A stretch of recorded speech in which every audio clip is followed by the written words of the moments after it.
3 జిల్లాలు పరిస్థితి ఓకే. ఏంటి? ఉత్తరాంధ్ర 3 జిల్లాల్లో 34 సెగ్మెంట్లు ఉన్నాయండి. హ్మ్. 34 సెగ్మెంట్లలో దాదాపు 22 సెగ్మెంట్ల వరకు కూటమికి ఛాన్స్ ఉందండి. హ్మ్. 22 సెగ్మెంట్లలో అది ప్లస్ అవుతుంది కానీ మైనస్ అవ్వదు. కేవలం విజయనగరం ఒకటి, అంటే ఇంకో 12 అంటే దాంట్లో 7 నుంచి 8 వరకు వైఎస్ఆర్సీపీకి ఛాన్స్ ఉంది. ముఖ్యంగా విజయనగరం జిల్లాలోనే కొంతవరకు మంచి స్కోర్ చేయగలుగుతుంది వైఎస్ఆర్సీపీ. హ్మ్. వాస్తవానికి విజయనగరం జిల్లా 2019లో క్లీన్ స్వీప్ చేసింది. ఇక్కడ ఈ స్టిల్ ఎస్సీ ఎస్టీ సెగ్మెంట్లు వైఎస్ఆర్సీపీతో, ముఖ్యంగా జగన్మోహన్ రెడ్డితో మెజారిటీ ర్యాలీ అవుతుందనేది అక్కడ గట్టిగా చెప్పొచ్చు. హ్మ్.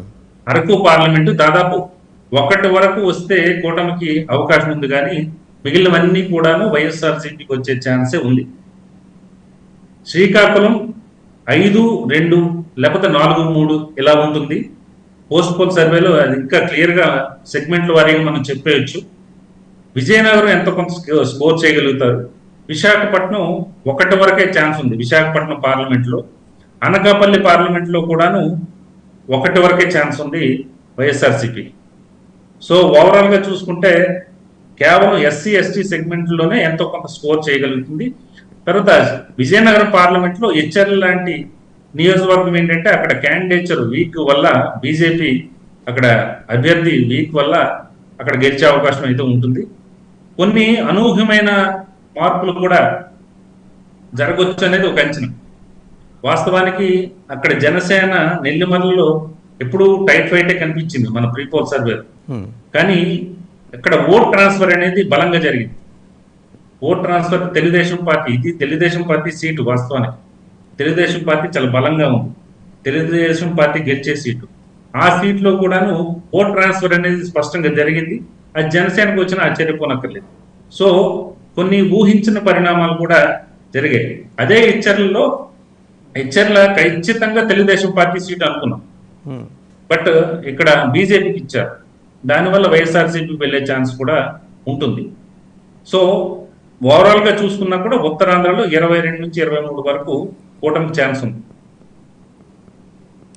శ్రీకాకుళంలో అంటే ప్రత్యేకించి అచ్చెన్నాయుడు గారు అంటే ఇంకా tall personality, party Telugu Desam party రాష్ట్ర అధ్యక్షులు, అలాగే తమ్మినేని సీతారాం గారు స్పీకరు, వీళ్ళిద్దరి స్థానాల మీద చాలా బలంగా స్పెక్యులేషన్ నడుస్తోంది. అచ్చెన్నాయుడు గారు నిజంగా అంత టఫ్ బ్యాటిల్ ఎదుర్కొంటున్నారండి అక్కడ? లేదు, వాస్తవానికి అచ్చెన్నాయుడిదే కేక్ వాక్. స్పీకర్ది ఎప్పుడో ముందే డిసైడ్ అయిపోయింది. దానికి ప్రీ పోలు పోస్ట్ పోలు ఏం అవసరం లేదు. ఎందుకంటే అక్కడ స్థానిక పరిణామాలు, తర్వాత అక్కడ ఒక శ్రీకాకుళం నుంచి ఆంధ్ర వలస వరకు ఒక రోడ్డు ఉంటుంది. అక్కడ స్థానికంగా మీరు ఎవరినైనా అడగండి, దీనికి సెపాలజిస్టులు ఎవరు అవసరం లేదు. స్థానికంగా ఎవరినైనా అడగండి, ఎంత ఇబ్బందులు పడ్డారో వాళ్ళు చెప్తారు. సో అది డిసైడింగ్ ఫ్యాక్ట్. ఆల్రెడీ ఆమ్దాల వలస అనేది తెలుగుదేశం పార్టీ సీట్, అది డిసైడింగ్ ఫ్యాక్ట్. అచ్చెన్నాయుడు కూడా బ్రహ్మాండంగా గెలుస్తున్నాడు, కనీసం పోటీ కూడా ఇవ్వలేకపోతున్నారు. వాస్తవానికి ఏంటంటే అది అక్కడ వైఎస్ఆర్సీపీలో అసమ్మతి కానీ వేరియస్ రీజన్స్ ఉన్నాయి. అదే ఆయనకి కేక్ వాక్ గానే ఉంది. శ్రీకాకుళం వచ్చేసి అనుకూల అంశాల కన్నా వైఎస్ఆర్సీపీ వ్యతిరేక అంశాలు ఆయన గెలిపిస్తున్నాయి. అంతే కదా, అంతే. అంటే ఇక్కడ శ్రీకాకుళం కూడా తెలుగుదేశం పార్టీ గెలిచే సీటు. మళ్ళీ అది ఇక్కడ రివర్స్ అయింది. తెలుగుదేశం పార్టీ 2 వర్గాలు ఒకరితో ఒకరు విభేదించడం వల్ల అది కొంత టైట్ ఫైట్ లోకి అయితే వెళ్ళిపోయింది. వాస్తవానికి క్యాండిడేట్ ని మార్చిన తర్వాత ఖచ్చితంగా గెలుస్తుందని రాబిన్ శర్మ టీం చెప్తూ వచ్చింది. మీ అబ్జర్వేషన్ ఏంటి సార్? లేదండి, అంటే ఒక్క వర్గం సపోర్ట్ చేయలేదు, కానీ ప్రజల్లో ఒక రకమైన వ్యతిరేకత ఉన్నప్పుడు, వైఎస్ఆర్సీపీ మీద వ్యతిరేకత ఉన్నప్పుడు ఆటోమేటిక్ గా క్యాండిడేట్ అక్కడ ఎవరైనా కూడా గెలిచే అవకాశం అయితే ఉంటుంది. అది చివరి దశలో ఉంది. నేను చెప్తాను మీకు, ఫస్ట్ ఈవినింగ్ అయితే ఖచ్చితంగా చెప్తాను అది ఎవరు గెలుస్తున్నారు అనేది నేను స్పష్టంగా చెప్తాను. ధర్మాన బ్రదర్స్ పరిస్థితి ఏంటి సార్? ధర్మాన ఎదురుగాలండి, ఇక్కడ నర్సన్నపేటలో ఎదురుగాలి.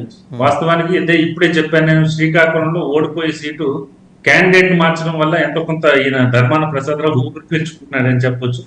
ఎడ్జ్ లో కూడా తెలుగుదేశం పార్టీకి ఎడ్జ్ ఉంది. తర్వాత మీరు ముఖ్యంగా మనం విశాఖపట్నం విషయానికి వెళ్ళేసరికి, ఎందుకంటే మీరు అక్కడికి వెళ్తారు ఆబ్వియస్ గా, కానీ నేను ముందుగానే ఎందుకు అంటున్నానంటే విశాఖపట్నంలో వైఎస్ఆర్సీపీ హేమీలు అక్కడ కూర్చున్నారు. కూర్చొని అక్కడే మొత్తం యంత్రాంగం అంతా అక్కడికి పంపించి అంత నడిపించారు. కానీ ఘోరమైన ఫలితాలను చవి చూడాల్సి వస్తుందనేది నేను గట్టిగా చెప్తున్నాను. ఓకే. రిజల్ట్ రోజు కూడా మనం మాట్లాడుకోవచ్చు.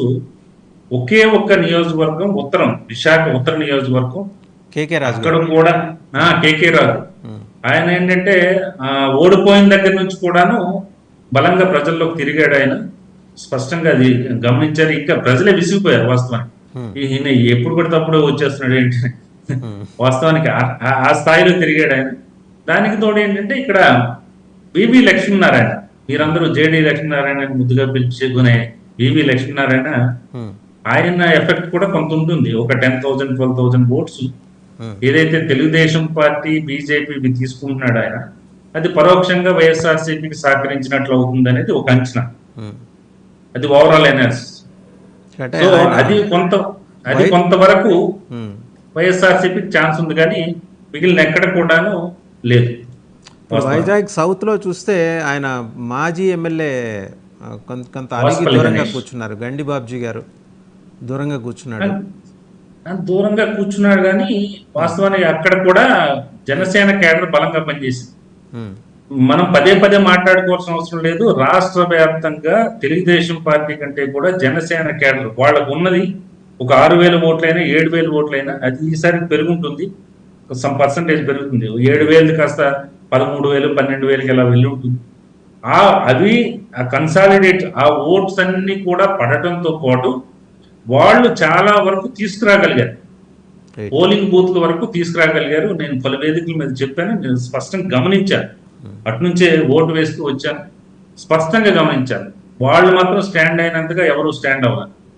వాస్తవానికి అలాంటి పరిణామాలు ఏంటంటే మీరు జాగ్రత్త గమనిస్తే ఇచ్చాపురం ఈజీ కేక్ వాక్ అనుకున్నారు తెలుగుదేశం పార్టీ, కానీ అక్కడ ఏమైందంటే చాలా టఫ్ ఫైట్ ఇచ్చింది ఆవిడ.